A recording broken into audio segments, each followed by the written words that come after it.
சட்டப்பேரவை தேர்தலில் வாக்களிப்பதற்காக திருப்பூரில் பணியாற்றும் மேற்கு வங்கத்தைச் சேர்ந்த தொழிலாளர்கள் தங்களது சொந்த ஊர்களுக்கு பயணம் மேற்கொள்கின்றனர்.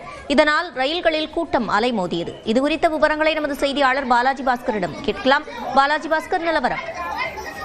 சிவரஞ்சனி, அதாவது திருப்பூர் நகரில் ஏராளமான பனியன் தொழில் நிறுவனங்கள் செயல்பட்டு வருகிறது. இங்கு தமிழகம் மட்டுமல்லாது வடமாநிலங்களைச் சேர்ந்த தொழிலாளர்களும் பணியாற்றி வரக்கூடிய சூழ்நிலையில் தற்பொழுது மேற்கு வங்கத்தில் 23ஆம் தேதி முதல் கட்ட தேர்தலானது நடைபெற உள்ளது.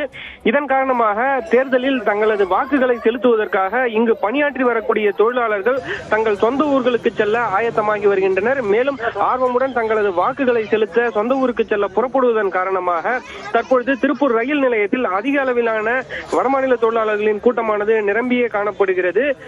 அதாவது குறிப்பாக சொல்ல வேண்டும் என்றால், மங்களூரில் இருந்து சந்திரகாசி வரை செல்லக்கூடிய விவேக் எக்ஸ்பிரஸ் மற்றும் கன்னியாகுமரியில் இருந்து திப்ருகர் விவேக் எக்ஸ்பிரஸ் மற்றும் சென்னை செல்லக்கூடிய ரயில்களுக்கு அதிக அளவிலான தொழிலாளர்கள் செல்வதற்கு காத்திருக்கின்றனர். மேலும் தங்களது வாக்குகளை செலுத்தி தங்களது மாநிலத்தில் தங்களுக்கு பிடித்தவர்களில் ஆட்சியில் அமர வைக்க வேண்டும் என வாக்களிப்பதற்காக இவர்கள் அனைவரும் சொந்த ஊருக்கு செல்லக்கூடிய காரணத்தினால் தற்பொழுது திருப்பூர் ரயில் நிலையத்தில் அதிக அளவிலான கூட்ட நெரிசலானது காணப்படுகிறது. இதனைத் தொடர்ந்து மத்திய காவல்துறையினரும் தற்பொழுது ரயில் நிலையத்தில் பாதுகாப்பு பணியில் ஈடுபட்டிருக்கின்றனர். சிவரஞ்சனி, விவரங்களை வழங்கியமைக்கு நன்றி பாலாஜி.